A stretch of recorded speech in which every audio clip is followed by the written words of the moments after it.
I would like to welcome everyone and thank you for coming tonight to our inaugural community conversation. I'd like to start off with some very important information because I believe there have been a lot of questions about this, and that is the location of the bathrooms. So the bathrooms are, there is one just out in this hallway here on your left before you enter the sanctuary, and then downstairs there are more bathrooms. The men's bathroom is just to the left at the bottom of the stairs, and the women's and transgender bathroom is just a little further along in a hallway to the left. Okay? So my name is Janelle Showalter, and I am the co-president of the Lexington Lyceum Advocates. And there are several members of our group in this audience. Could you please raise your hands? Lexington Lyceum Advocates, raise your hands. All gender restroom. All We have gender. an all gender restroom, we have a women's room, a men's room, and that one's all gender also. You're right. Yes, they are. So our mission at the Lexington Lyceum Advocates is to build a modern Lexington Lyceum and history learning center in a renovated stone building in East Lexington. And for those of you, hopefully you all know that building, but if you don't, we have a nice picture of it right up here. So we believe that returning the building to its original intent, to return it as a lyceum and a community gathering and learning space would be very much in keeping with the intent of its founder, Eli Robbins. The Robbins family and granddaughter Ellen Stone, the building's namesake, were strong proponents of some of the critical social and racial justice issues of their day. Things like abolitionism, women's suffrage, affordable housing for their workers, and education. And they brought many speakers to the building to talk about topics such as that. And we think it would be very powerful to return the building to this use, to use it as a place to talk about racial and social justice issues of today, to connect the building's past to the present.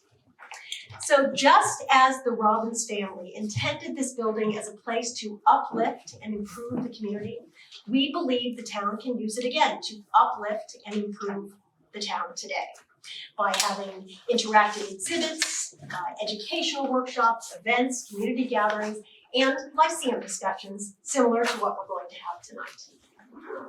And while it will be a while before the building would be open for such activities because it does need to be renovated, we're hoping to use this time to sort of explore the possibilities of what the building could be.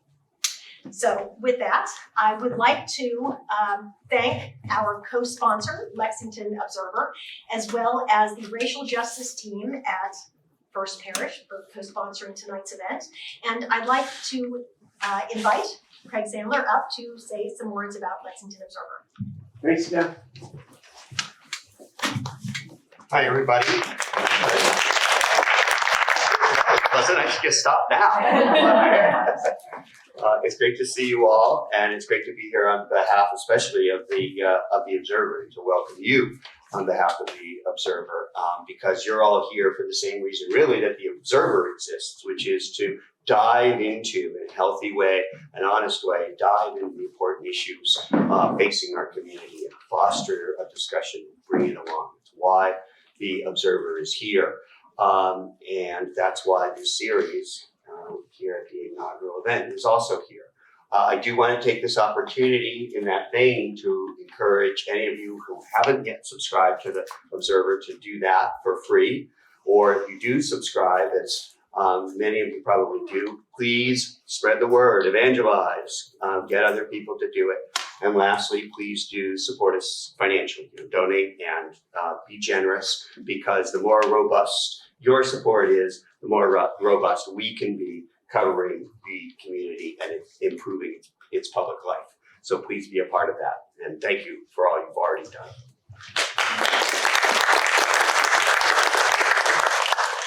So what we'd like to do now is we're going to have a moderated panel. And then we're going to immediately break up into some small groups, and we've invited the panelists to join these groups as well, just to sort of talk about what you've heard.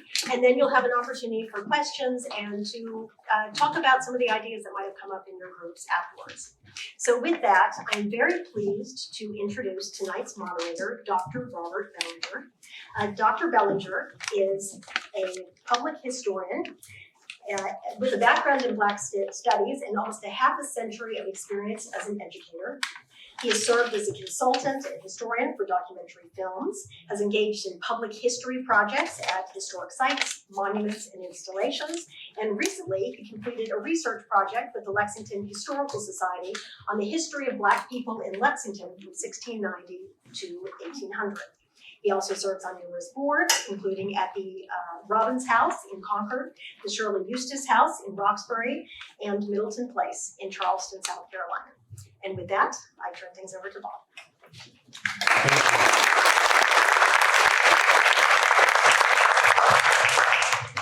Thank you and welcome to tonight's event.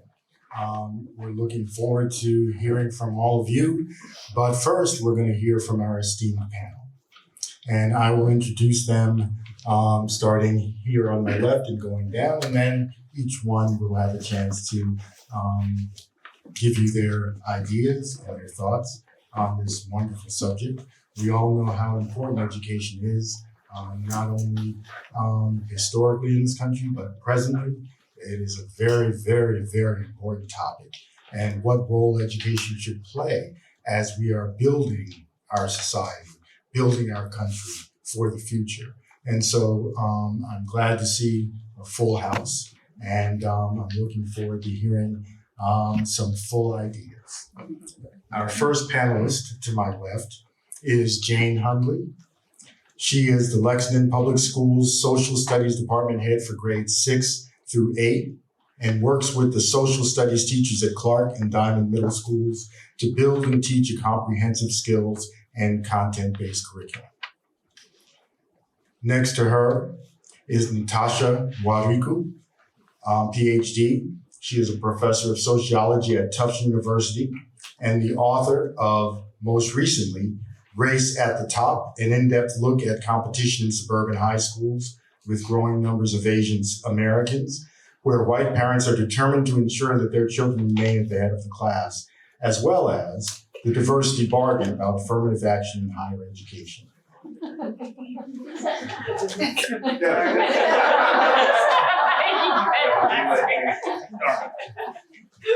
I missed that. That's okay. Next to her is Carrie Dunn, Doctor of Education.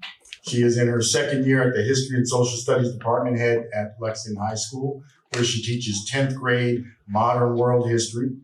Prior to coming to Lexington, she was a Social Studies Department Head in Weston, a K-12 Social Studies Director in Boston and Arlington, and a history teacher at Framingham High School. Our final panelist is Mona Roy, who has been active on various state and local initiatives surrounding diversity, equity, and inclusion in mental health for decades. At the local level, she serves on Lexington's Human Rights Committee and the town's Lex 250 Commission, co-chairs ILA's Education Subcommittee, has served Lexington for decades as part of CPAC, the Special Education Parents Advisory Council, as well as numerous task forces, including the townwide Mental Health Task Force and the Dyslexia Task Force. Beyond Lexington, she is part of the organizing team of CARE, the Coalition for Anti-Racism, Equity, and Justice in Education, and part of the drafting team of newly pending legislation, an act to promote racially inclusive curriculum in schools. She also serves as a member of the team's Patient Experience Board to improve the healthcare services for neurodiverse patients. By profession, she is an intellectual property attorney and a partner at the law firm of Handel and Moravsky, and serves on the advisory boards of multiple nonprofit organizations. Let's give our panel a hand.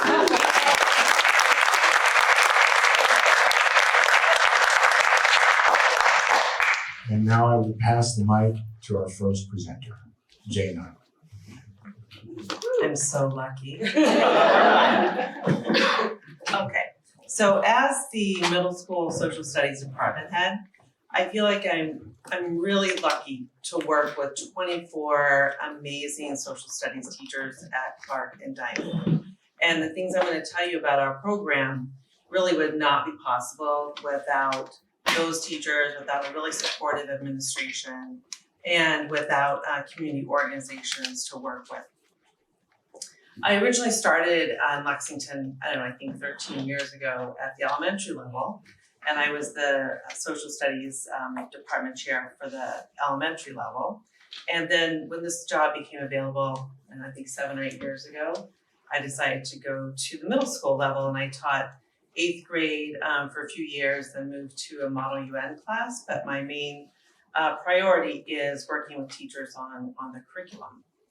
So our main focus on what we look at, it's not only content with middle school kids, but it's on how to build skills for them and kind of dispositions of inquiry.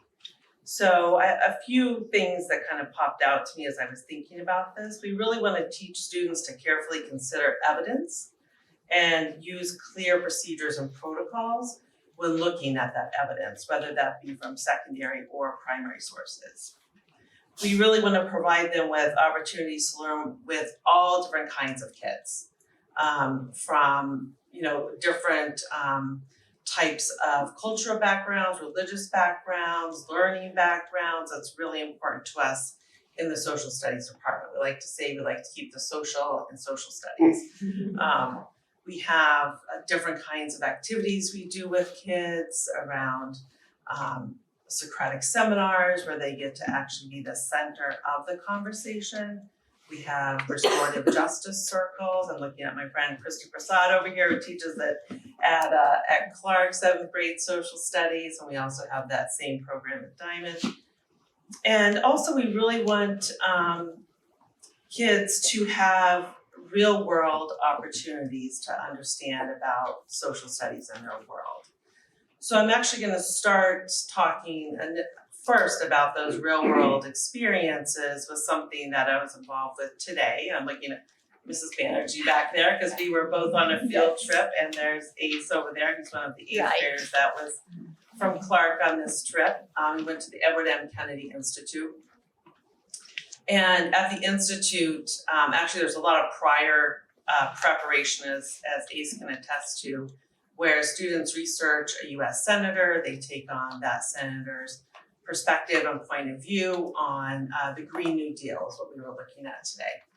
So once they get there, they know that senator's point of view, they are pretty familiar with the Green New Deal. And then when they get there, they're in the replica Senate chamber at the Edward M. Kennedy Institute. We spend 2 hours working in committees, and we go back to the main chamber where they further debate that went on for quite a while. I think almost 35 minutes about the Green New Deal.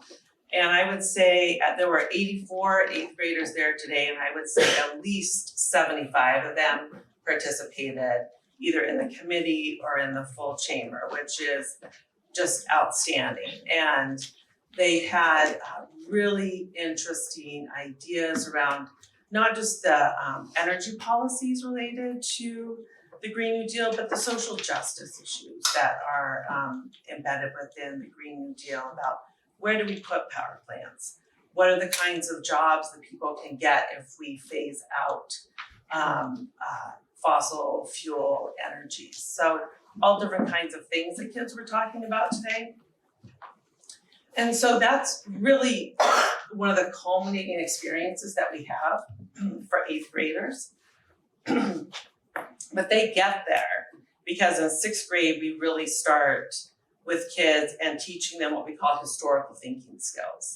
And these skills were put together by the Stanford History Education Group. And I know we use them at the high school too, so it's a nice progression of skills.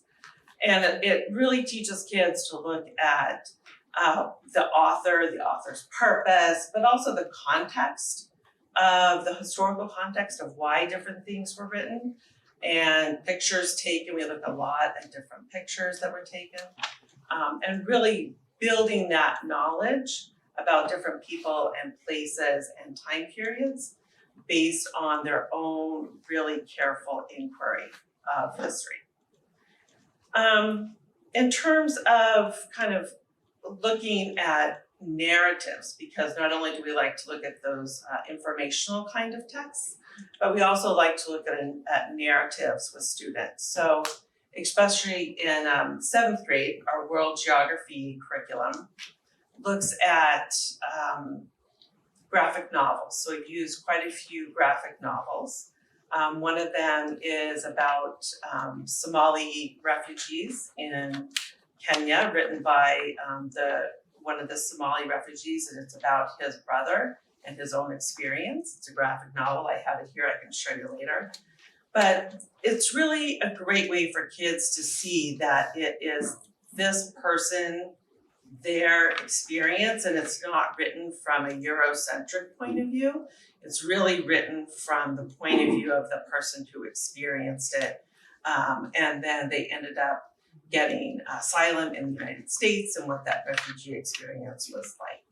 So the 7th graders went through this whole experience with the graphic novel, but the cultural pieces, and also thinking about the brother of the author of this book had special needs. So what did special needs look like for this student in the refugee camp when there weren't really any services at all, and how that impacted the refugee experience for that family coming to the United States. So that's kind of 8th grade, quick brushstrokes, 7th grade, very quick brushstrokes. And then we have 6th grade where we really start with all these foundational learning dispositions of the historical thinking skills. And our main content that we teach in 6th grade is all around ancient civilization. So sometimes you think that might be a little tricky when you think about Mesopotamia. How do you have kids have like a broader cultural or racial understanding of that? But we talk a lot, especially when we move into ancient Egypt, about archaeological decisions that were made and suppositions that were made about the people who built different parts of Egypt. And we also look at the ancient kingdoms of Kush, which was built by Black Africans and often not given the same status as the Egyptian ruins in the northern part of Egypt. So a lot of those questions that we think might be not pertinent around race and culture and equity, they really are pertinent even when we talk about ancient civilizations. So that's a quick overview of what we do in 6th, 7th, and 8th.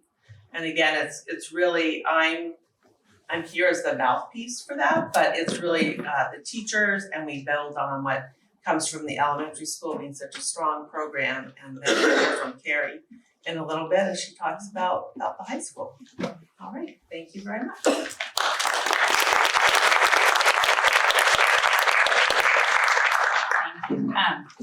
First of all, I just want to thank the organizers for inviting me to be on this panel. It's really an honor to be with you today. And it's always great to be around educators, and I'm feeling a little like envy of the work that you're doing, because it's so important. And I think about social studies education and how so much of our civic life is, in dire need of the great work that you're doing. So it's great to be here. And I cringed a little bit when there's a blurb on the back of my book, and I'm always negotiating when I write a book. The publishers want to like sensationalize and make it sound like, juicy. And so that's the book. I hope is a little more measured. I hope it reads as a little more measured than that. So, anyway, so I thought what I would do today is just say a little bit about this book that I wrote and the relevance to education in places like Lexington. And then say how and then I'll try to answer the question about how do we think about education for social justice in this town. So this book, Race at the Top, is a study, as the title says, about the pursuit of excellence in a highly educated suburban town with a large and growing Asian American population. transition. I was really interested in this town because I wanted to understand how kind of the changing kind of immigration and racial dynamics in suburban communities and what that means for kind of justice, equity, and these kinds of questions. And in the book, I talk a lot about I kind of get into the weeds of this town, a town I call Woodcrest.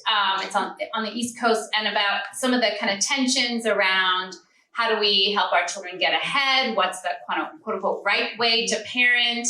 How do we balance our academic ambitions with extracurricular activities? And how do we care for our children's emotional well-being and all of these tensions?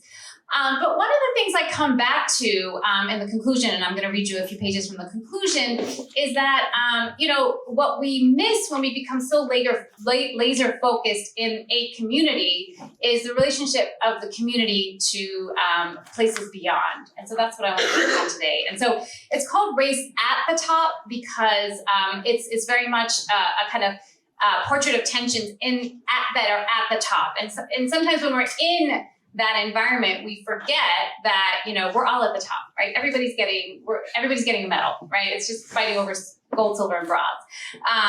But there are, I think, problematic implications of that for communities beyond the town's borders. So I'm going to read this down. Oh, and I need new contacts. I can't read this. Okay. Oops, this is the wrong page. I know, I might have to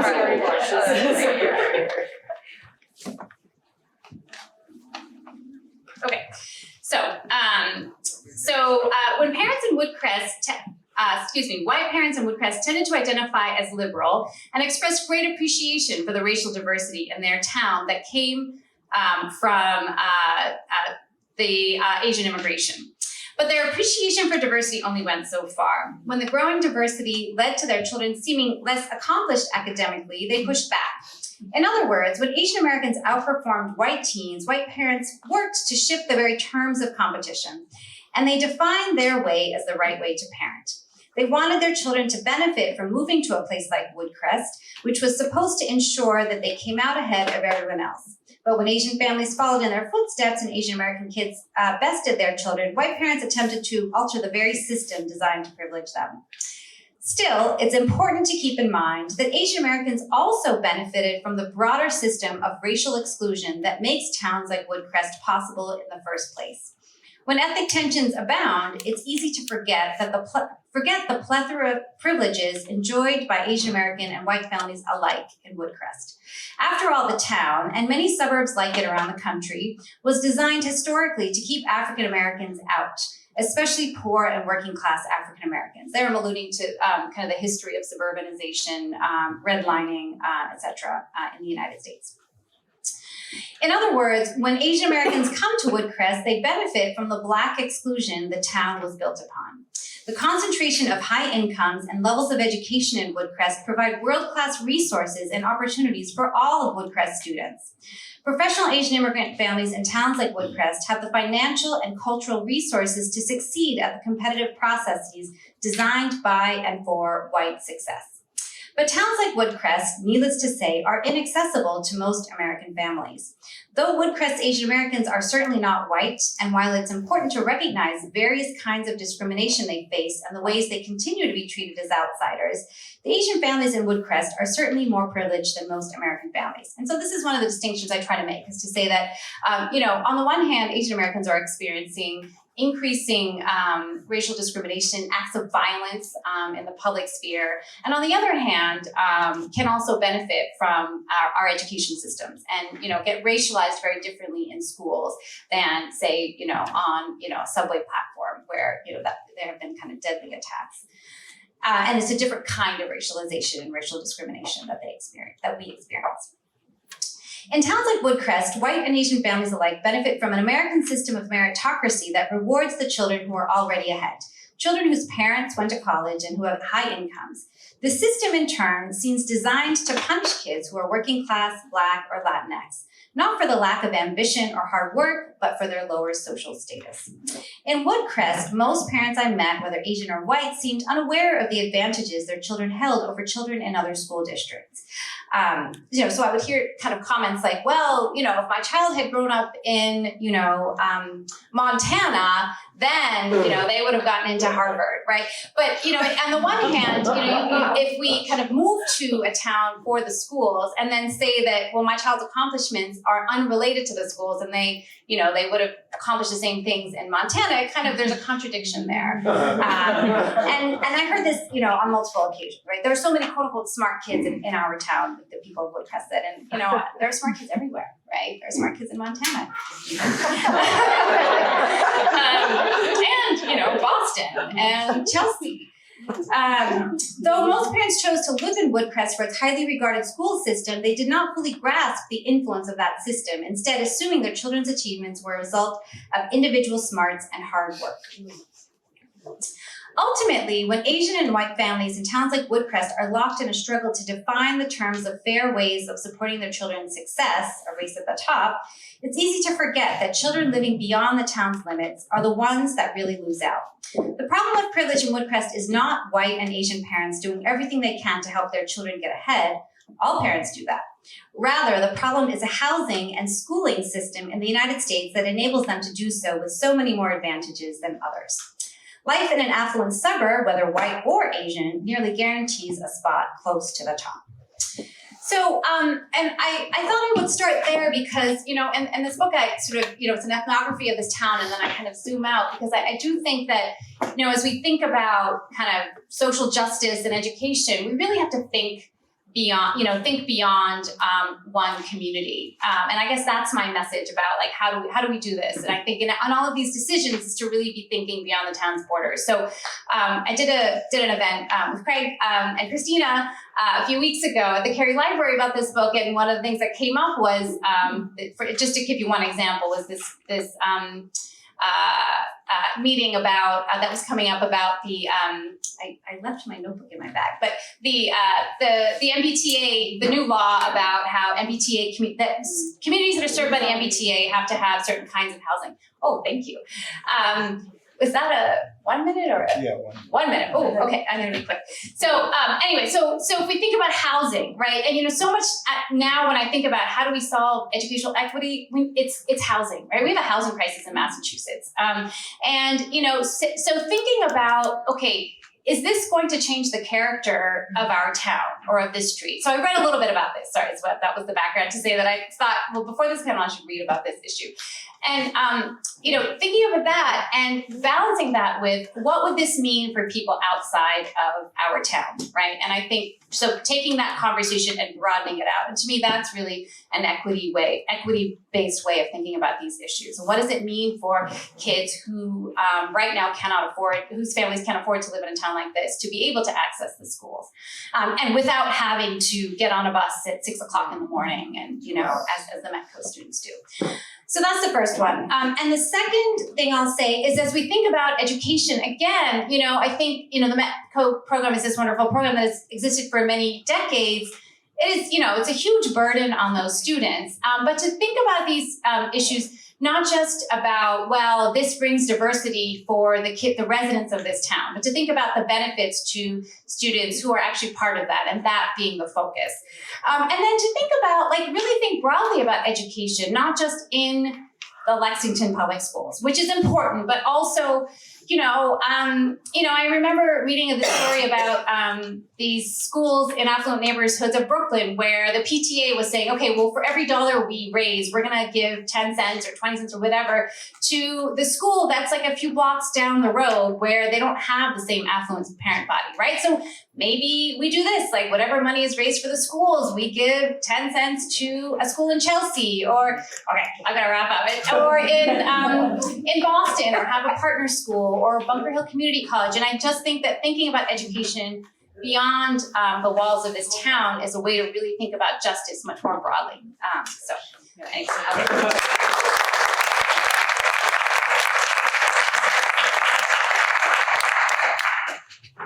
All right, thank you.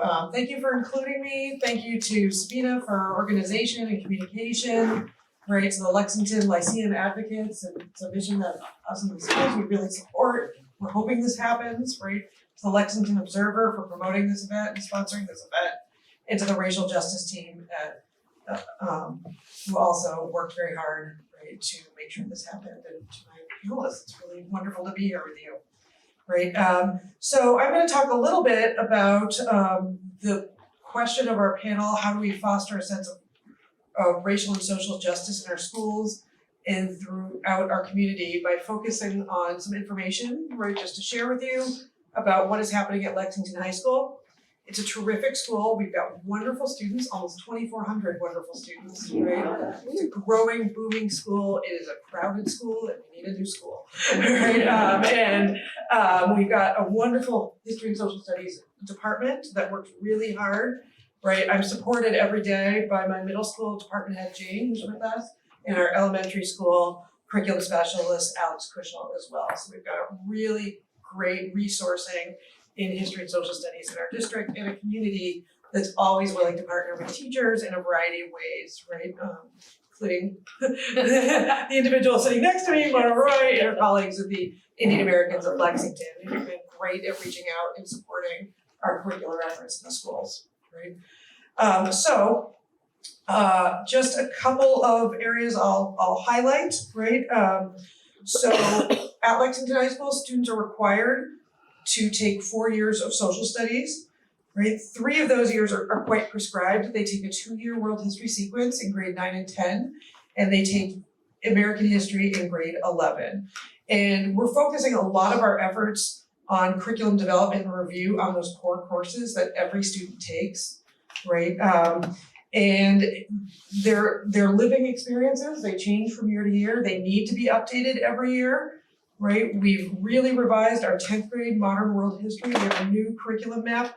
We moved up the start date by about 150 years so that we could spend the entire second half of the class in the 20th and 21st century. So we're already there, right? Heavy emphasis on post-1945 decolonization, right, in South Asia, in Africa, and around the world. It's very interesting for students. We're really excited about it, right?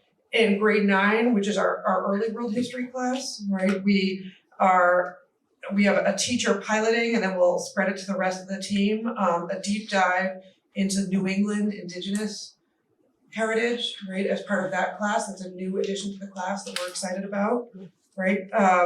In US history, right, we're trying to elevate the experiences of African Americans, Asian Americans of note, right, particularly activists who fought for change throughout American history, right?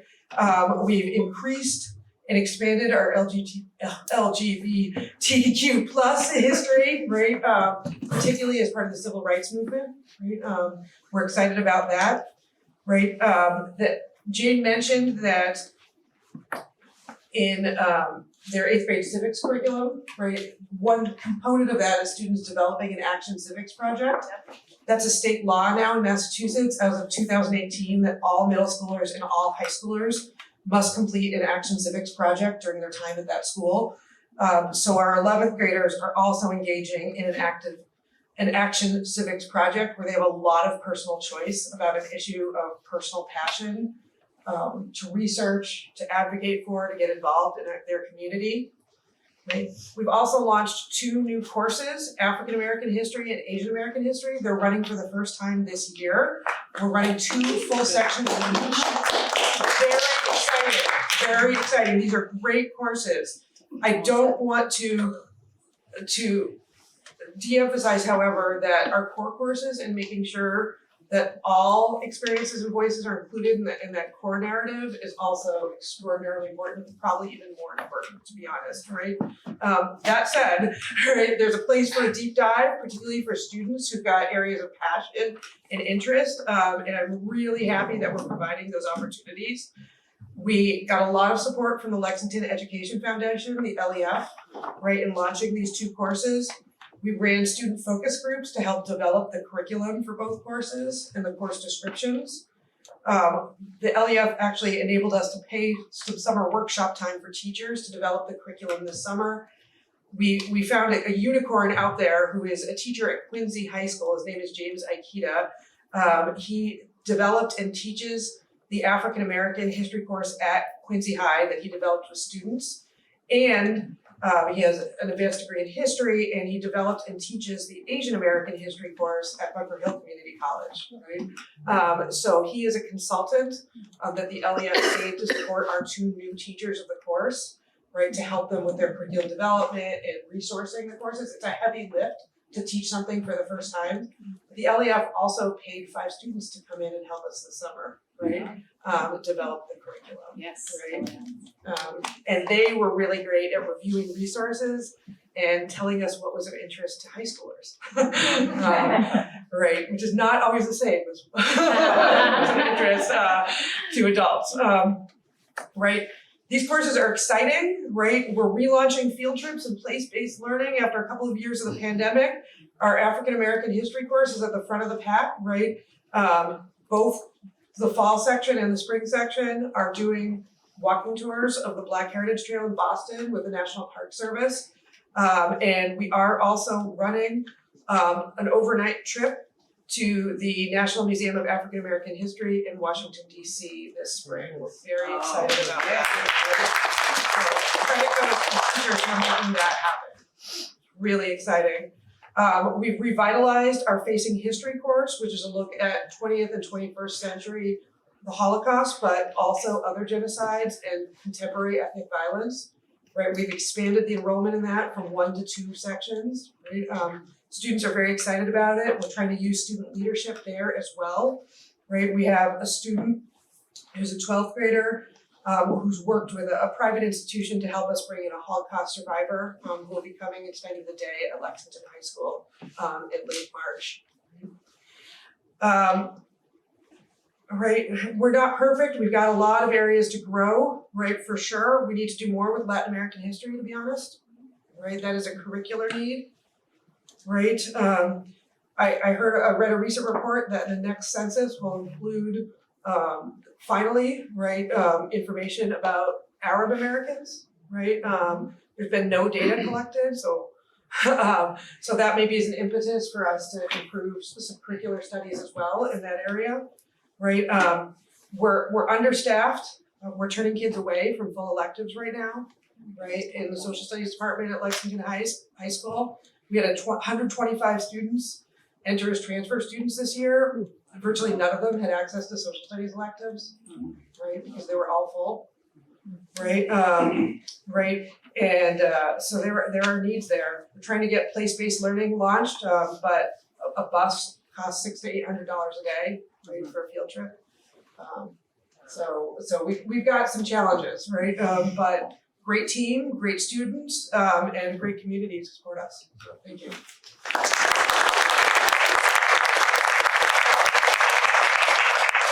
Wow, it's hard to follow all of that up. I'd like to thank the organizers for including me on this esteemed panel. As a first-generation Indian American and mother of 2 neurodiverse AAPI sons, including one with severe autism and a rare medical condition, I always embrace the intrinsic value of all human life and the need for universal love, dignity, understanding, and acceptance. Part of that is talking about public education and how does public education serve the public and do public good. Ostensibly, public education is about providing an equitable education experience to all of the students who attend, regardless of their race, gender, religion, sexual orientation, physical capability, neurological profile, or economic circumstance. We strive for justice and inclusivity. That's our goal. Yet, even with all of that hard work and the best of intentions, sometimes we fall short. This week, Lexington has spent some time talking about the recent Systemic Barriers Report, which shows that our Black and special education students suffer disproportionate discipline at sometimes alarming rates, as well as disparities in literacy rates, MCAS scores, and placement in AP and honors courses. What message does that send, not only to these kids, but to their classmates? We all know that's not justice, but I do want to mention a silver lining, which is that at least at LPS, we're fortunate to have leadership willing to face these issues and reform systems for equitable outcomes. But what if instead we could get to the underlying biases at the root of these disparities before that bias sets in?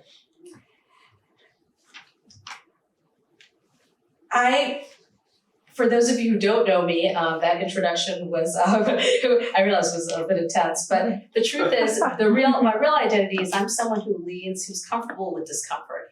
I lean into these conversations, and for those of you who are familiar with the model minority myth, I'm not your model minority. So how can our education system foster a sense of racial and social justice in our schools and throughout our communities? One way to dismantle racism is by embracing the delivery of racially inclusive curriculum, or put another way, telling the truth about everything and everyone. Racially inclusive curriculum will prepare the next generations for academic excellence and give them the cultural competence needed to be productive and competitive in the already here 21st century global economy. But it's not just about the money. Yes, I know it's Lexington, we talk a lot about money, but it's not just about the money. The generational impacts on mental health are palpable when the world does not provide everyone with uplifting window wearers. We often talk about the lack of diversity in the teaching profession, but fail to recognize that a curriculum that mostly celebrates white European success, a curriculum that does not reflect or speak to them, is not going to inspire too many BIPOC kids to embrace public school teaching as a profession.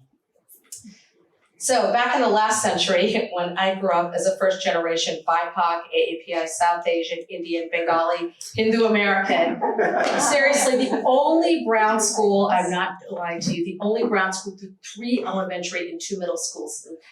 I know what it means to have a curriculum that not only failed to celebrate my identities, but mostly delivered distorted, disparaging content. My peers saw me as a person coming from a lesser culture, while I found myself questioning my own self-worth and identity. Fast forwarding to this century, 30 years later, in this much nicer time, with a much more racially diverse school population, I found that my kid still learned a lot of biased and distorted information. But in this century, I found my voice to speak up.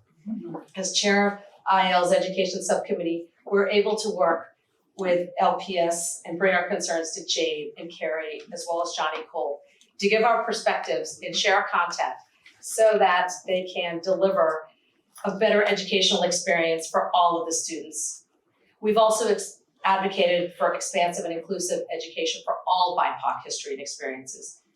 Knowing that LPS sees us as community partners rather than those annoying brown complainers means that we're all in this together to support each other and ultimately our kids. Not just our Indian kids, but all kids, because all kids deserve accurate education. It's a lot of work. Jade and Carrie are very gracious, but just touched on the surface. It's about delivering accurate content and developing the pedagogy to deliver it in an impactful way. It's going to take a lot of resources, time, money, and self-reflection. You can already tell that these ladies are fantastic, and I salute the Lexington Public Schools for embracing this work and look forward to expanding these conversations to outside of the social studies department, because the students deserve to be seen and heard in all subjects, to celebrate their racial and cultural identity, and to learn about the history and accomplishments of people who look like them, and to develop a stronger sense of self. So that could be the end of my story, but I have a lot more time here. and the truth is that we're lucky to live in Lexington, but towns like Lexington and Woodcrest have a lot more resources than a lot of other communities. And a lot of us got together and realized that towns that are not Lexington or Woodcrest in Massachusetts are also struggling with these same issues, but they don't have the good fortune of our school committee or Dr. Hackett to be self-critical and embrace progress. And even those who do may not have the resources to do the work. I'm going to say it again, to do this work, the teachers need the resources. I didn't write this down, but I'll take 20 seconds to say this, which is that we can't expect teachers, educators to develop this curriculum, develop the pedagogy, and deliver it in a meaningful way if we don't finance it. A budget is a moral document, and that's something that we have to recognize. Wong of Cal knew about my local work and recruited me to be part of the organizing team of CARE, which is the Coalition for Anti-Racism, Equity, and Justice in Education. And we do work at the state level. Shout out to my CARE colleagues, Jody Finnegan and Eileen J, who are also in the room. We're proud to be part of the drafting team of newly pending legislation and act to promote racially inclusive curriculum in schools, HD 3360, which will require racially and ethnically inclusive instruction in all public schools for accurate representation of historically marginalized groups to be incorporated into academic standards across multiple disciplines with a trust fund. That's right, a trust fund to support the work. It's gonna take all hands on deck to get this legislation passed, and everyone's support, including your support, would be critical. For those of you who want to see our next generation of students reach their full potential, please reach out to me about this work after the program. But the schools can't do it alone. The adults also have to lean into difficult conversations. Jade and I are both on the Lex 250 Commission, where we will celebrate the start of our great nation with honest and inclusive programming in partnership with community groups. Moving forward, I hope that we will someday have a permanent place like a Lyceum, where we can have those discussions regularly and freely. Thank you for your time.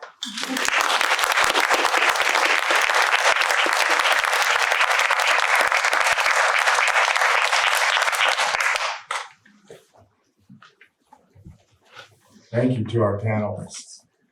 There were some wonderful ideas that came up, and I'm looking forward to hearing more about them. From curriculum, ways to deliver curriculum, both in terms of content and in terms of ways of approaching subjects. Housing issues, community issues. We can see the way in which education and social justice connect so many areas that we have to be concerned with. Before we go to the next part, I want to introduce our discussion facilitator, Maggie Herzig. She is a founding associate of the Central Partners. She has facilitated dialogues on topics including abortion, the Israeli-Palestinian conflict, forest management, scripture and sexual orientation, and population and reproductive health. She will be the one who will guide us in the breakout, setting up the breakout rooms and everything else. So here she is. Maggie.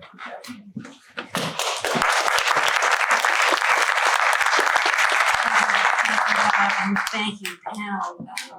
We've got a lot of ideas to work with in our small groups. So we're gonna have you get into groups of 3. Hopefully you'll choose to get together with somebody you don't already know.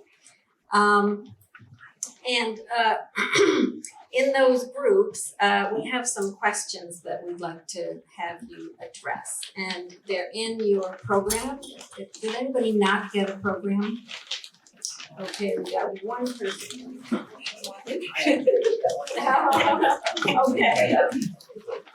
Okay, couple up for the panel, here for the panelists as well. So the questions are, first, to just introduce yourself and mention 1 or 2 things that surprised you or caught your attention, just something you're thinking about, want to think about some more. And to make sure to hear from everybody on that. And then the second one is, do you have experiences or ideas that you'd like to share related to what you've heard? And then finally, the question is, envision the school system and a community that fosters social and racial justice. What would that look like? We've heard some great examples of some of the elements that would go into that, and we've heard about the more work to be done category. And so think about that. Think about, 5 years from now, whatever future time you want to think about, and what would it look like if that vision was more realized than it is today, and how might we get there? You're going to have 20 minutes in your small groups. And then at the end, we're going to come back here, and you'll have an opportunity to ask the panel questions, but also an opportunity to share reflections and thoughts that came up in your small group there's no need to come back with like a report from groups, but we'll just, hear from people who would like to share something. There are also some guidelines listed in your program. And I'm just gonna read those through and see if these work for you. One is to share airtime to allow everyone to contribute. That means extroverts have to kind of hold back a little. Introverts might need to lean in a little bit. Refrain from interrupting others. Listen with care to understand, not to critique. And we'll encourage ourselves and each other to think expansively. First draft thoughts are welcome. So, how is there anyone who feels uncomfortable with taking those guidelines as guidelines for the conversations? Everybody okay? Okay. Good. Now, in each group, we'd like you to have one person who takes some responsibility just to kind of make sure that everybody's getting a chance to speak and you're moving things along to hear from everybody.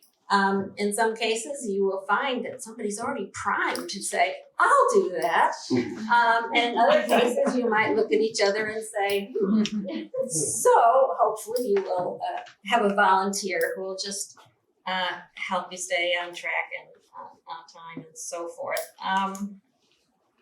Now, one other thing is it's a big group here tonight, which is fabulous.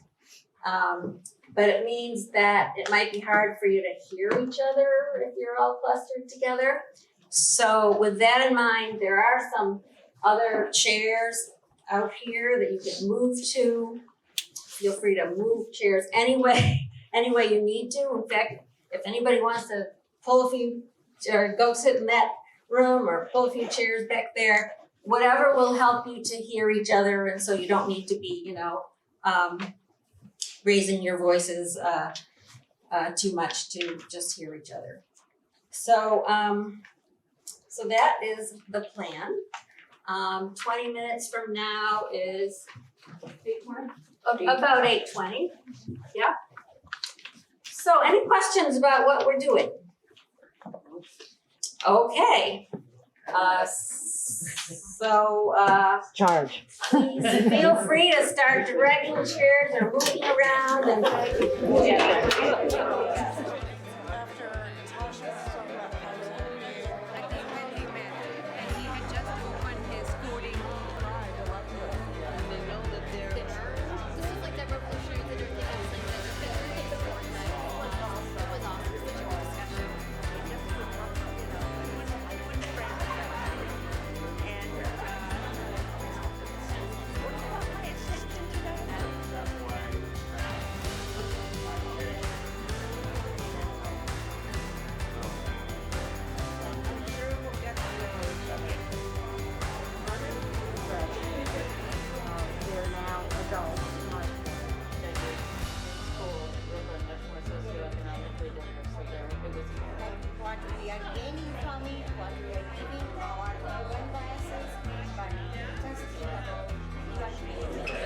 Okay, so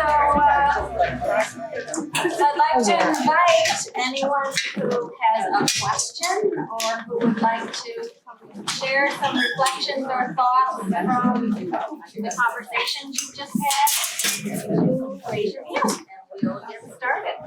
Questions or comments? Oh, yes. Well, I just wanted to say I love the format of this, that where we had the panel and then the breakout conversations. It's a really great idea, and I hope that we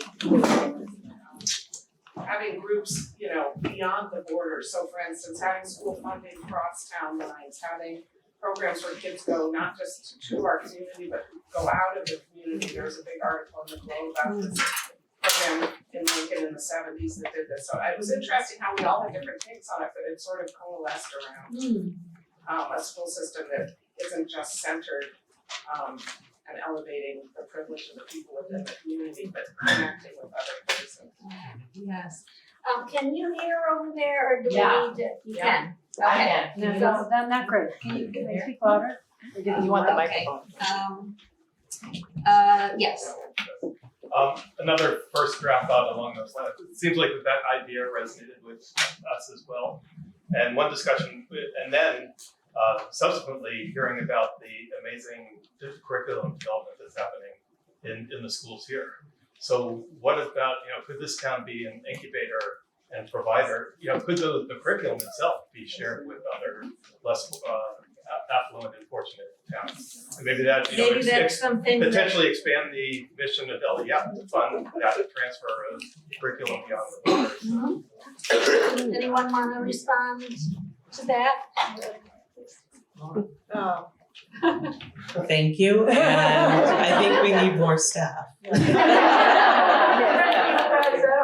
There are some things that we could do. So there's a state social studies organization, Mass Council for Social Studies, and National Council for Social Studies. I know the Asian American history teacher, the African American history teacher, and I are going to put in a proposal to present at the National Council for Social Studies about launching the African American history and Asian American history courses. So that's an example of sharing a best practice. And social studies teachers are tremendously collaborative. Yes. They definitely are sharing across district lines. Yes. Right? Yes. Virtually every one of my teachers belongs to like a Facebook group for a course they teach.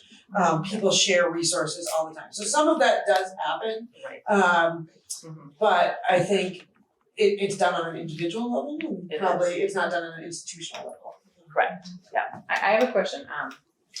Do you get, how many people are in that course? You How many wanna people? speak up a little? Oh, how many people are in the Asian American and African, like approximately? So we're running, we determine how many course sections based on enrollment. And I believe this year we have 2 sections of African American history. One had 21 students in it and the other has 25. 25 is full, right, at Lexington High School. Okay. And then we have 2 sections of Asian American history.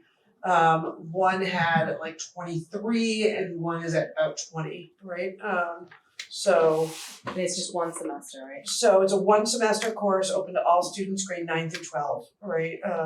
So is this a pilot or is this actually happening? Oh no, it's happening now this year, right? But I'm saying like it's sticking, Oh, yeah. right? Yeah, it's Okay. back in the program of studies, so students are going to select their courses Okay, right after they come back from February vacation for next year, okay. right? We had the curriculum night where we speak to parents in the community and guardians about the course selection. I brought in 2 students from the Asian American history class, 2 students from the African American class to talk about the class. Yeah. And to kind of pump it up with parents, to get parents to encourage their students to sign up for it. They were really, really eloquent students. So I fully anticipate that we'll be running at least that much. Well, And they're here to stay. Sunday. Yeah, I was gonna Her say, my son's son in it. took it as a 9th grader, took Oh, Asian American great. history as a 9th grader and loved it, Yeah. like he's so Great. upset that it's done.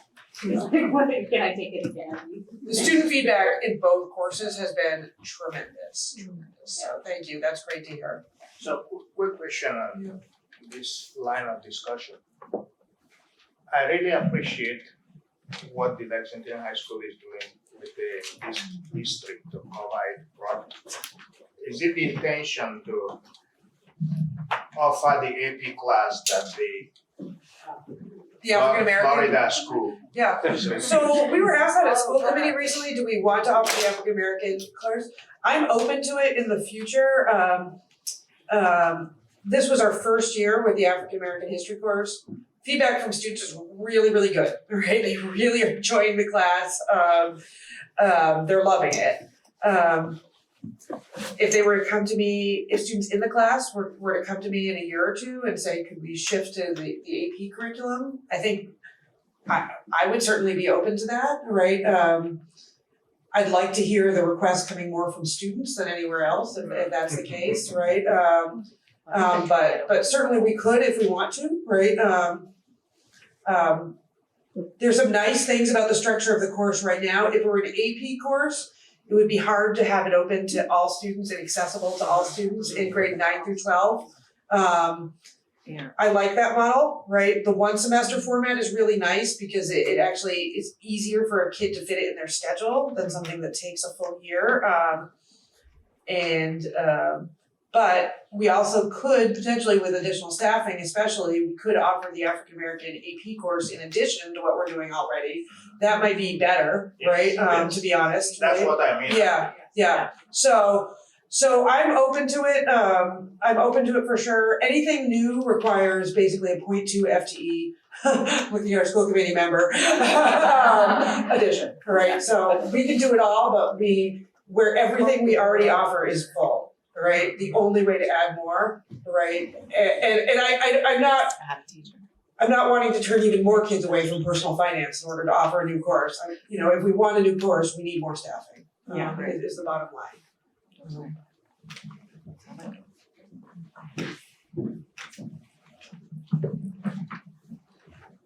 Thank you.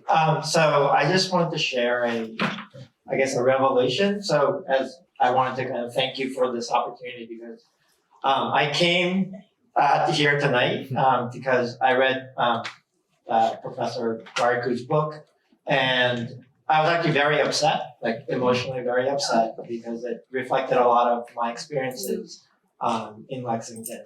And I came here angry, but because of the discussion and also a discussion I just had, I feel like I came to kind of a breakthrough on some of the problems that we experienced. And I don't want to get into the details of it, but my conclusion is that the problem is the Ivy League schools and the colleges, and if we get rid of them, we'll be all I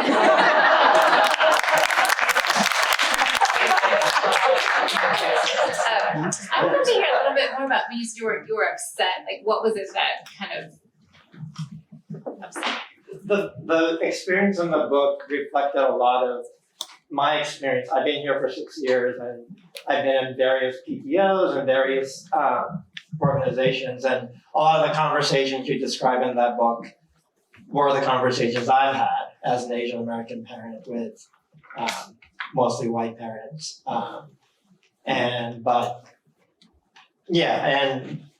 Again, I don't want to go too deeply into why I was very upset about that, but again, it felt like, but the discussion helped me, channel that anger into more, think of it, as you said, more broadly about than just about white versus Asian, but what is because we had this discussion with our little group about, why are all these, I have 2 kids in high school. There's a big racial divide in our high schools. And I was like, well, why is that? Right? And part of it is the course selection. Part of it is the after school activities. Right? And I'm like, well, why is it so racially, And I think part of it is there's the obsession that we have as a nation on selective colleges, right? And that is what's driving a lot of the separation. I was looking back about my childhood and some of the other people in the group, and it wasn't like that so much. And part of it, I think, is that after school we just hung out with everyone. Like class selection didn't define your friend groups. After school activities didn't define our friend groups, right? And I think so. I was like, well, why do we do that? And it, my son's in high school, a senior, so it's because of college, right? And without that, I think there would have been, a different experience. And so, that was and I was like, well, whose fault is that? Ivy League, right? So we should just get rid of it. And I think, I don't know. So anyway, sorry to talk on and on, but I felt it was a revelation. I really, I feel a lot better about everything now than I was 2 hours ago.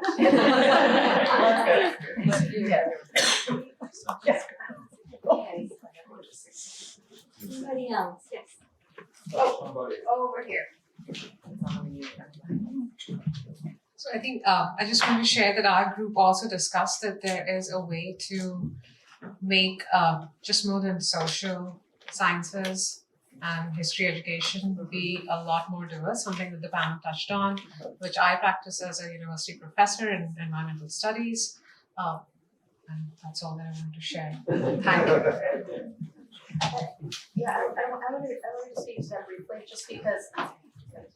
Yeah, I wanted to speak to that briefly because with our state level legislation, we were very intentional in not limiting the work to social studies frameworks. A lot of the burden often, and we're grateful to our amazing social studies staff here, but it's not really about, it's about reframing your thinking. It's not just about content. I mean, and it's actually not as hard as people think. It's about having posters of people of color who are scientists. It's about mentioning mathematicians. It drives me crazy that, people have heard of Einstein but haven't heard of Bose. People have heard of Descartes but haven't heard of Ramanujan. We talk about Tolstoy but never mentioned Tagore, the first person of color to win a Nobel Prize in any subject. And I don't think that we have to limit our discussions, when we talk about decolonizing curriculum. It's really about decolonizing our minds. And I hope that everyone will embrace the vision here that it's not just about social studies, as wonderful as they are.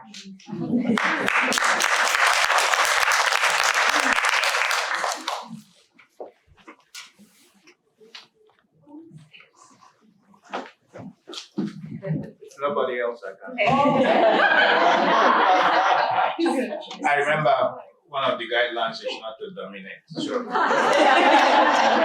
Nobody else is doing so again, thanks for answering my question on the AP class for African American history.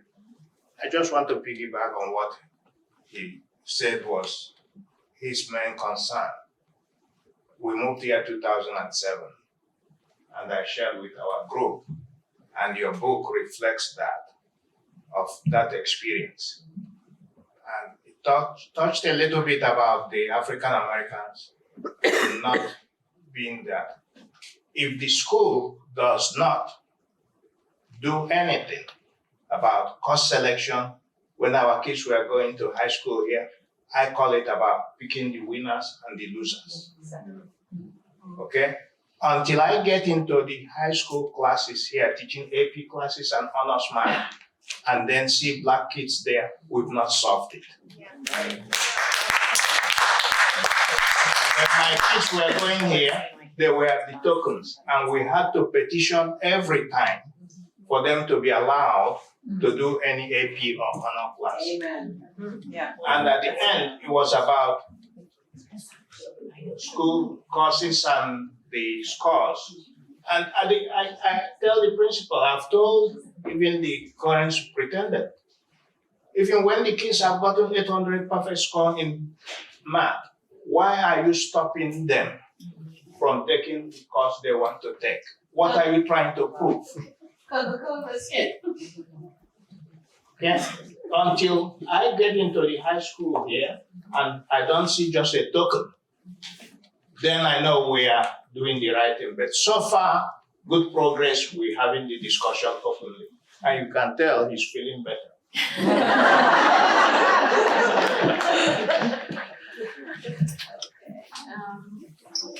I think I can speak loudly. Okay, I think we can get this back to you. I just have a quick point. That part. Just the same point that both of you are making, and we discussed that too, that one of the things we have talked about in over many years, the school committee and other places, but never implemented it. We still have this AP honors and all those things. I mean, the many even private schools don't have APs. Is there a reason? I mean, my kids did AP, so I'm guilty there. They did it, so I'm not saying. But I think there is part of that problem is what do we give? Most of the colleges never gave me a single penny back of those APs. So obviously that I benefited financially. So I don't understand why we created this system, and are we really rooted in that? Can't we change that?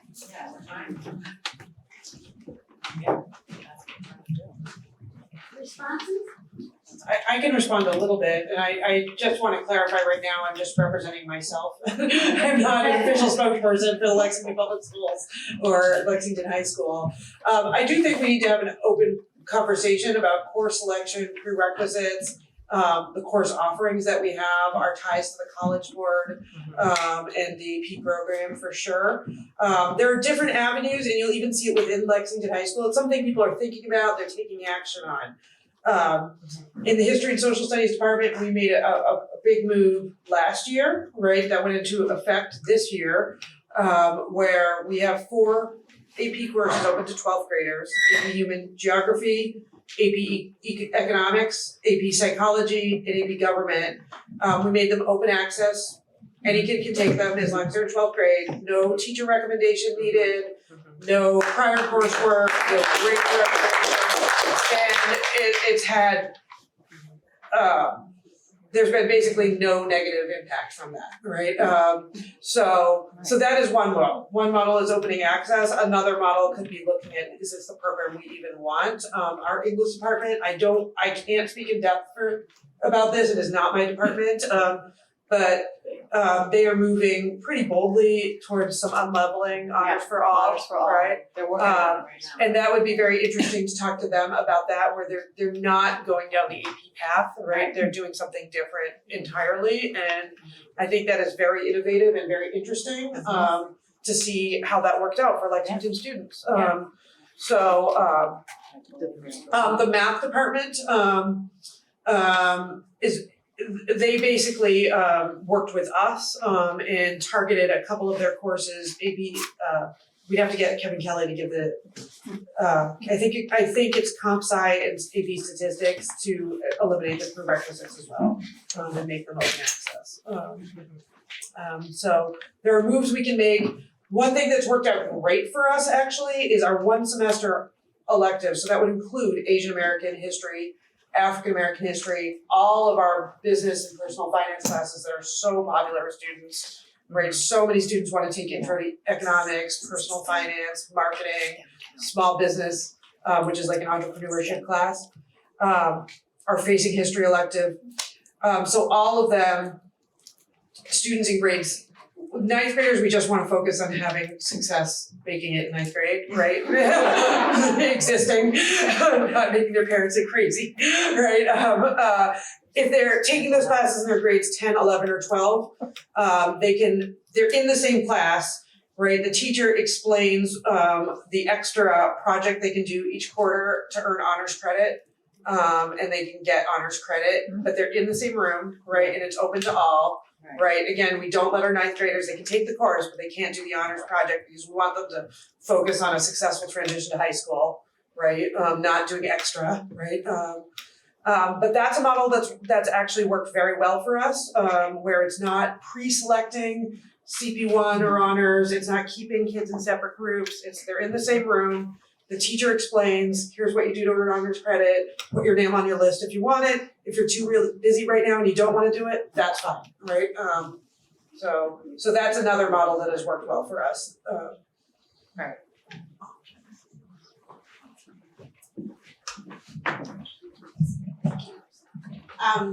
So I have 2 questions. They're fleeting already for me. One is I just sort of I don't know if it's gonna come out as a question or a comment. I've learned that they seem the same in my head. But Dr. Warrico, you talk about how raised at the top, we are fighting for the gold or the platinum, whatever, And I feel like part of this conversation almost reflects that because we're worried about the AP classes and also the elite colleges, and I'm all part of that too. Yeah. But then I'm wondering, like, in the rest of the country, is the competition to elite colleges the same, or is that the driver for other communities, or are they like just happy that their kids make it to any college? I'm like, what is it like out there? And before that next question, please. I also feel like I'd like a little more clarity on at the same time, I'd like a little more clarity on AP. I think in some ways, I've always heard, so on the one hand, we have high achieving students really trying to push and challenge themselves and, really maximizing their academic experience. And then, and there's a lot of concern about as being at what cost to their stress, or and whatnot. At the same time, and so there's push to say, let's ratchet that back. But at the same time, I also think APs, like a long time ago when I was in high school, it was like, if you take this AP and you do okay enough, you're gonna get like a class, and I think that there are still colleges who recognize that, right? And a lot of parents told me, they don't even accept those anymore. And then somebody told me, it depends on what school. I was like, oh, okay, so we're having a very different conversation here. Everything's coded, no one gave me the legend. So I feel like there's also this whole, like, sometimes I feel like things are kind of work in opposition. Like AP for some subgroups of students is like considered, no, not good for them. AP for others is like, can be more advantageous. And if the voice that wins out doesn't necessarily always support the voice that really is best for uplifting the more marginalized voices. So maybe if there's any thoughts or clarity on it. Thank you. I can talk a little Yeah, bit go ahead, about. So I've taught 2 of our AP history courses over the years before I came to Lexington, AP US history and AP European history. So I've been an AP teacher and I run our AP programs in our department. And it's a problematic paradigm, and there are many things related to the College Board that are fairly unsavory if you delve in deep to it. There's also some realities of there are many students who do benefit from the credit, right? So colleges have different financial structures. Just about every public college, even our most highly selective and elite public colleges, give quite a bit of AP credit, right? So a student going to UMass Amherst who gets a 4 or 5 on the AP US history for exam, right? They're getting 2 semesters of credit, 8 credits, right? In history. Well, that's not nothing, right? And we have about 60 students a year from Lexington High School that go to UMass Amherst, right? So there are some elite small liberal arts colleges. Wesleyan is one that do not give AP credit anymore, right? So there are some of those, right? But Harvard still does, right? You have to score a 5 on the test, but they do. So it's a moving target. It's different from school to school.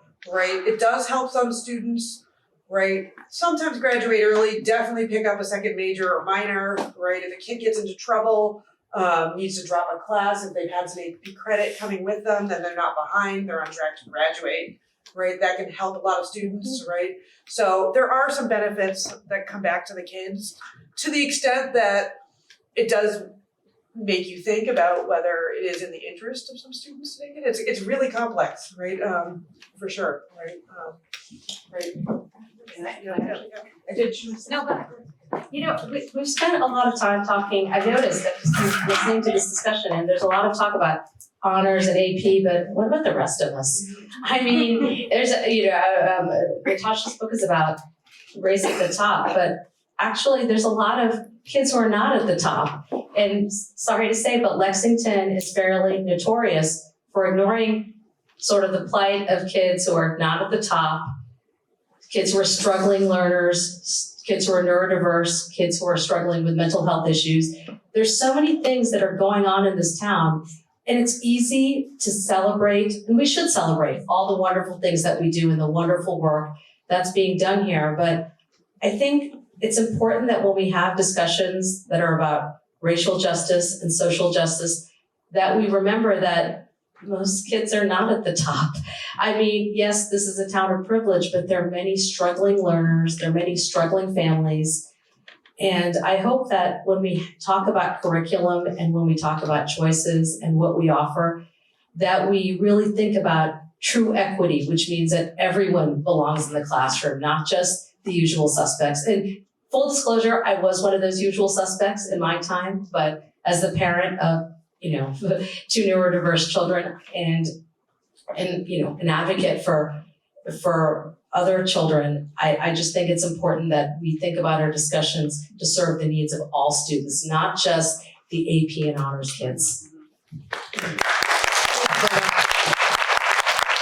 I I agree fully, and of the things that trouble me, I like to think about the AP program and talk to our teachers about it and our students about it and community about it, and it's an open conversation. But, the thing that really troubles me right now is the number of students we couldn't accommodate in personal finance or intro to econ because we don't have sufficient staffing to meet the demand. So that bothers me a lot more. Those are one semester classes that I feel like build like foundational lifelong knowledge that all students should have, and that every student who wants to take personal finance ought to be able to get a seat in the class. So that to me is the ethical issue that really bothers them, and it's not really about AP. So you guys are saying the same thing. Like it's like all for all. I just want to say one thing. I'm like super happy I'm here because it's like tough conversations. I always get emotional, so so I just want to say I grew up here. Obviously white. And I had 2 kids, one's dyslexia and one has ADHD. And there's a lot of stuff going on besides just AP and honors.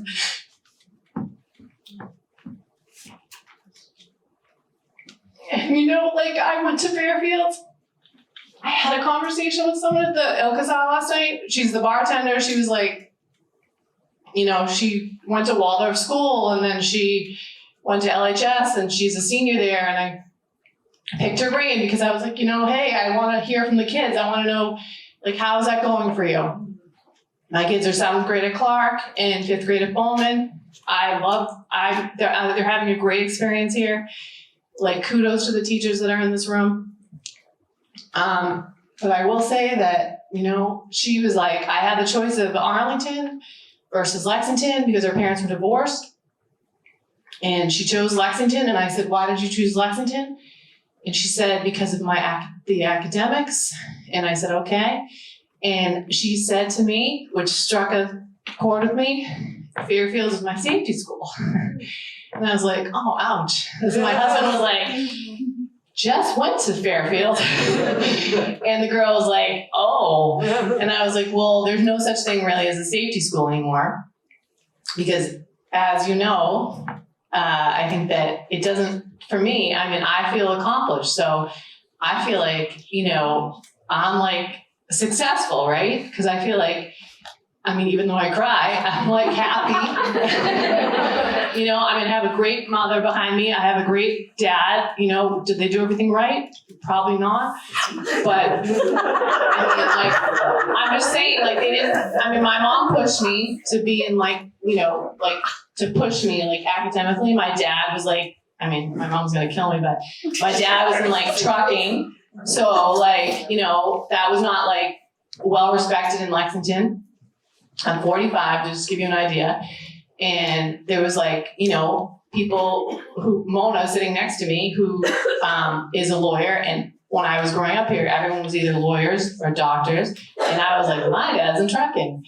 So it was like, what are you talking about? But my dad was at every game that I ever had. And I played Division I college volleyball for Fairfield.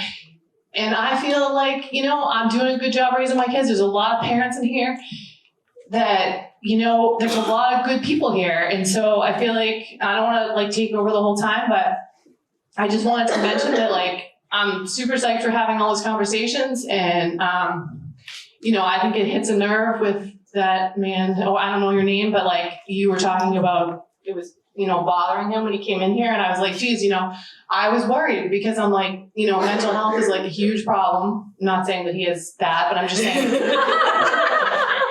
in general, mental health. I'm a nurse at Brigham and Women's, and there's a lot of problems. And so I'm glad that everyone's come together in all different races and all different, economics. I live with my parents, so I could not afford to live here on my own with my husband, who we do fairly well. So, we're not struggling, but we're not killing it, right? So, thanks to my parents, I'm able to have my kids in the school system. But, they're still here and paying the taxes, so. Thank you. I think you wanted to. It's hard to follow that. Thank you for sharing. Thank you everybody for sharing all of the comments. Just want to pick up on some of the point that's been resonating in all of these comments, which is that, this need for like stratification. Like in the United States, we're kind of obsessed with ranking, right? We rank our colleges. Our colleges are so extremely different from like under-resourced community colleges to like the Ivy League. Like the per pupil spending is so dramatically different. Our schools are also like ranked. Like even in, I'm about to do a new project in Boston. Like Boston has the exam schools, right? Even in urban districts. Like we're just so obsessed, and and then we get within, like Lexington. Are you taking the AP? Are you taking the honors? Are you, so and I think that can be problematic, right? Because you're always going to leave certain people behind. There's certain, we're telling kids implicitly, some deserve this and some don't. And so I think it's good to question that, like, should we be doing that? But I also think that if there is a system where you have honors classes and you have AP classes, they must be diverse, and they must have kids of all races. And, because, if a Black kid comes to your school in 9th grade and they're looking at that AP class and they know the other Black kids in the school and none of them are in that class, are they going to think that class is for kids like me? They're going to feel like, oh, okay, so that class is for, and that's extremely problematic, and it perpetuates itself. And so I think you're right that if you're going to have AP classes, they have to be open to all kids, and it's incredibly problematic. But I think we can, I study these like the ideas of meritocracy, but maybe we should just forget about that altogether. And to your point, Christine, like it is a very like New England thing to be obsessed with elite colleges, right?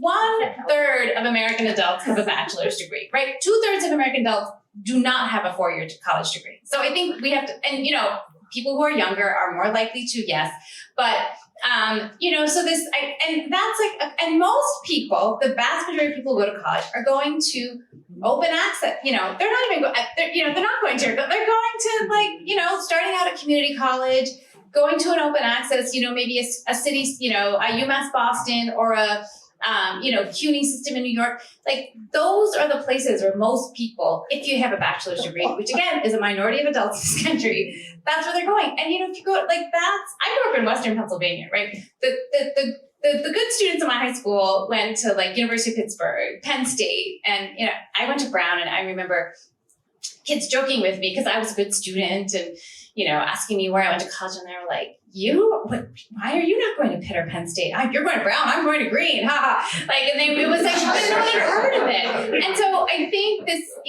this is a kind of it's a very specific place that I don't live here, I live in Cambridge, but I think, it's Eastern Massachusetts, it goes beyond Lexington. And so it's different out there. And I also think we should keep in mind the research. Like I've got my oldest is in 11th grade. So I'm thinking, next year she's going to be applying to college.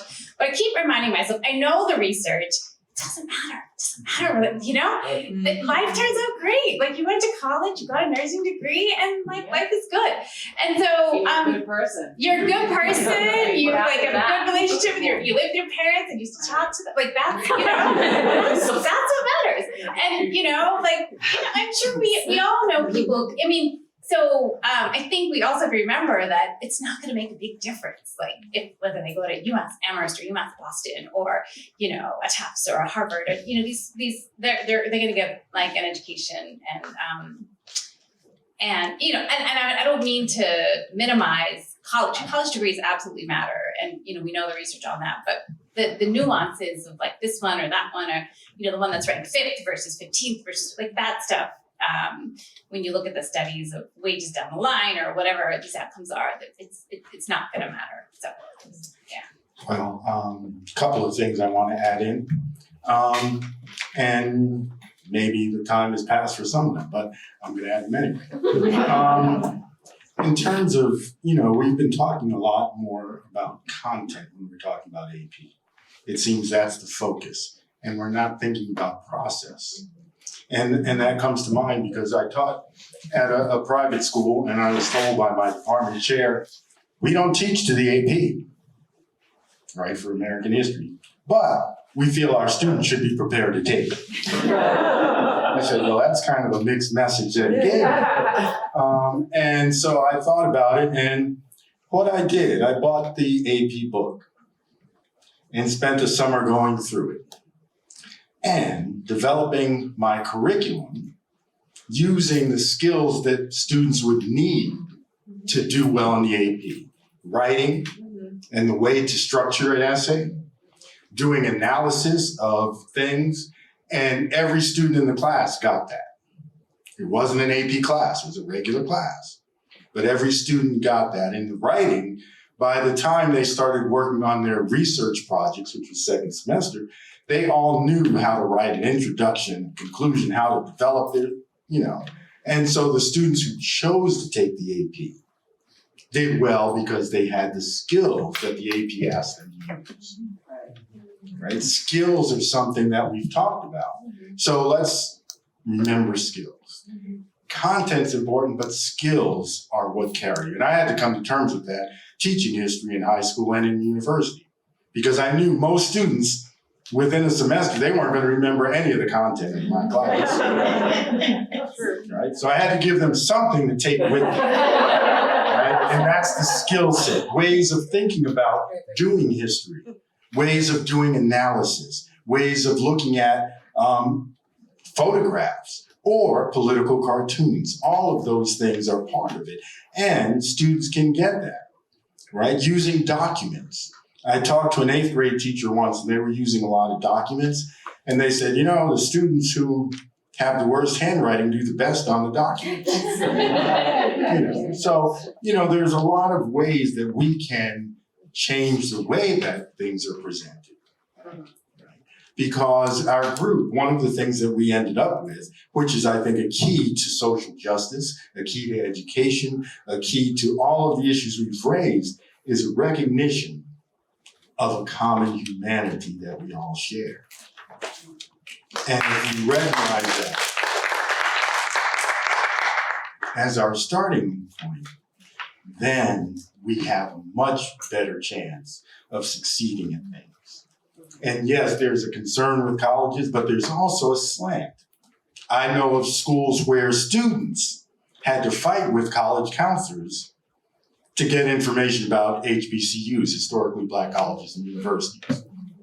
They wouldn't give them those. Right. So, if we're Black colleges and universities, right? And these were Black students. They wanted to know about them. Couldn't get the information from the college counselors. They were like, so we need to have a lot of common humanity in the schools, in those who are running the schools. So.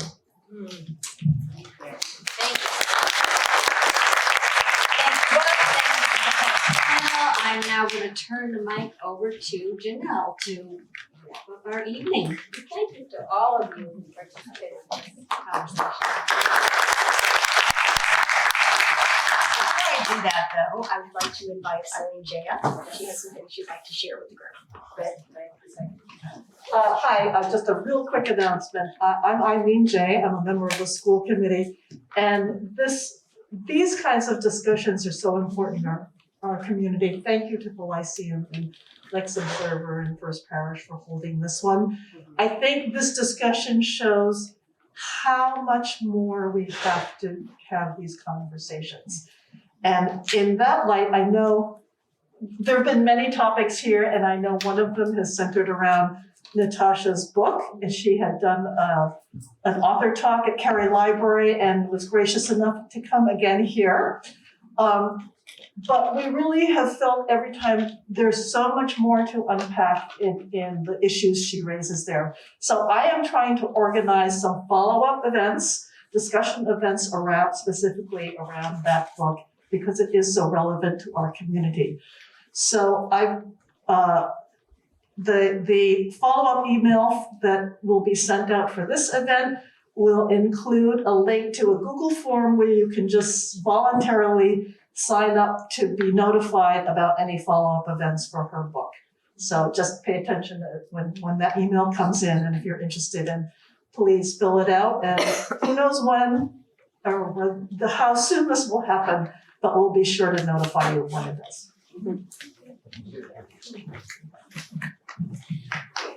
So I would like to first thank all of our panelists. We really appreciate you spending the time, our moderator Bob and Maggie, our facilitator, also the First Parish Racial Justice Team for hosting us tonight, and Lex Observer, our co-sponsor as well. And a big thank you to all of you as well for joining us. I had mentioned at the start, this is our very first event of this kind, and we really appreciate you joining us. On the back of your handout, there's a QR code and a link. We hope you'll take a few minutes to let us know what you think, what we can improve. Also, ideas you might have for future conversations, because I think this was a really important conversation, but there are so many more conversations to have. So we do already have the next one scheduled. It's on March 7th, and it has to do with how do we foster civic engagement in Lexington. So that's everything from people voting, running for office, signing up to be parts of boards and committees, but also getting involved in important social and racial justice issues. So we hope you'll join us for that. And then also, I just want to mention the fact that the Dismantling Racism in Our Town program is getting ready to start its spring session. So if you're interested in that, Bill Vogel is here.